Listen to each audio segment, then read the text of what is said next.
aqui a sua participação, Ariane. Eu queria começar a entrevista aqui fazendo uma análise, né, do mercado brasileiro e de alguns setores que se destacam hoje na nossa economia. Para começar, podemos dar mais atenção para commodities e também para utilities, né, que são os que mais estão impactando o cenário. Como que esses ativos eles estão movimentando o mercado no Brasil?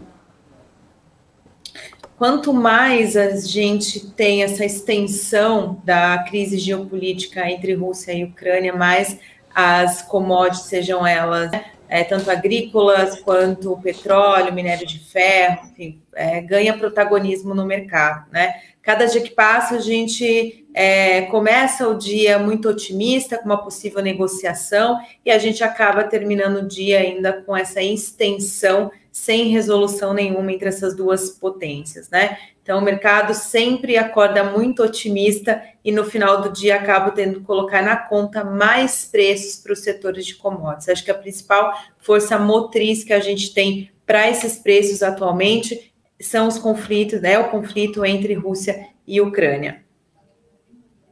Agora, sobre commodities, então, o que podemos falar aí sobre a divulgação dos dados da balança comercial? O que nos mostram aí sobre o setor? O resultado da balança comercial de ontem foi completamente fora da curva, né? A gente bateu o nível de exportação de 29,2 bilhões, o maior da série histórica, num período onde ficou ainda mais intenso esse resultado, porque neste período não é comum a gente ver um saldo positivo, né? Olhando para o histórico, é um período que a gente costuma até registrar saldos negativos nesse período, né? Então mostra que, de fato, o cenário, o ambiente de incertezas que a gente está vivendo, que está beneficiando os países emergentes, e o Brasil entra fortemente nessa conta, e de fato é advindo de setor extrativo, né? A balança comercial, principalmente para as commodities agrícolas, foi o maior destaque da balança comercial. O que a gente chama atenção também, que pode explicar bastante o nosso câmbio, né? Mesmo com a revisão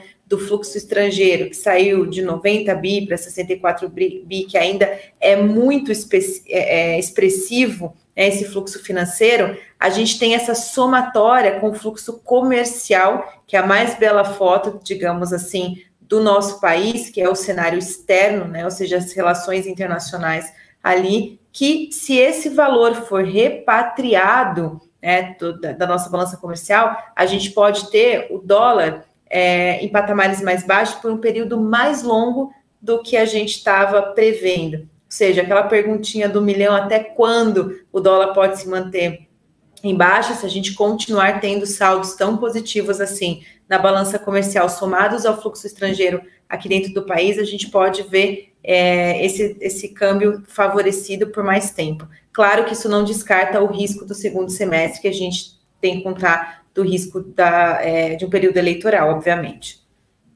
Aliás, era isso que eu ia perguntar para você, Ariane, era justamente essa questão da guerra, juntando aí também com esse segundo semestre aí de eleições. A gente ainda pode esperar aí um segundo semestre aí, vamos dizer assim, bem movimentado para o mercado, né? Exatamente. Os maiores riscos que a gente pontua daqui para frente, que vai se aproximando do cenário eleitoral, vale destacar que o cenário eleitoral ele é um ponto bem expressivo para o cálculo de inflação, a gente coloca no cenário inflacionário, e aí para o macro fica muito mais complexo, né? Porque a gente tem uma situação em que o Banco Central travou ali no seu último comunicado e na sua última fala a taxa de juros brasileira no seu resultado final anual em no máximo 12,75, e a gente continua tendo os indicadores de inflação últimos divulgados mostrando um movimento altista. A gente tem o IPCA que sai nessa sexta-feira, que a gente acredita que será o indicador que vai mais movimentar o mercado essa semana e causar volatilidade, e a expectativa de como vai ser a aproximação do cenário eleitoral somado a essa continuidade do cenário inflacionário. E vale lembrar que uma condição de inflação mais alta não é bom para um governo que vem disputando ali a reeleição, né? Não é favorável para nenhum governo ter inflação na casa, e o que dificulta e deixa ainda mais incertezas para esse período que se aproxima. E essa polarização Lula e Bolsonaro, isso também mexe com o mercado e mexe forte?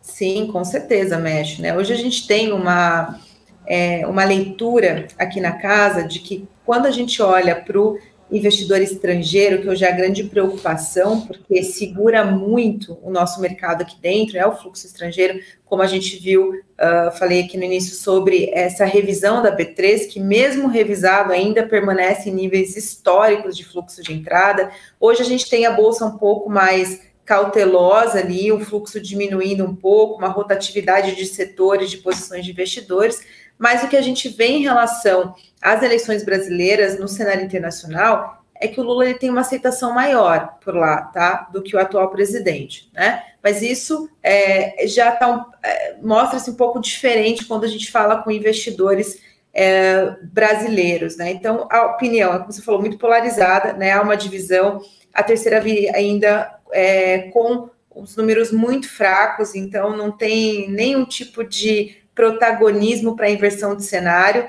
e vai ser bem dividido mesmo a relação de investidores. A gente tem bons acontecimentos ali que eu acho que vai dar um direcional para a gente, que são as conduções, quando a gente fala de investidor, né? A pergunta foi mercado em relação a Lula e Bolsonaro, as condições do governo atual em relação a questões que estão diretamente ligadas aos investidores, e acho que a Petrobras é uma delas, né? Então, quem que o governo vai ajudar para colocar nesse conselho, qual vai ser a tomada de decisão em relação a esse conselho, cenário inflacionário, como que o governo atual vai se posicionar em relação às questões de cenário inflacionário, condução do fiscal. Então, tudo isso eu acho que vai levar o investidor doméstico a se decidir com mais clareza, maior clareza, e logo, logo a gente consegue ver esse cenário se desenhando mais claramente para um lado ou para o outro, né? Mas e se tornando mais claro como está o mercado internacional hoje, né? Então, com o pouco que a gente se deparou ali com o mercado internacional recentemente em relação às eleições brasileiras, a gente tem essa leitura.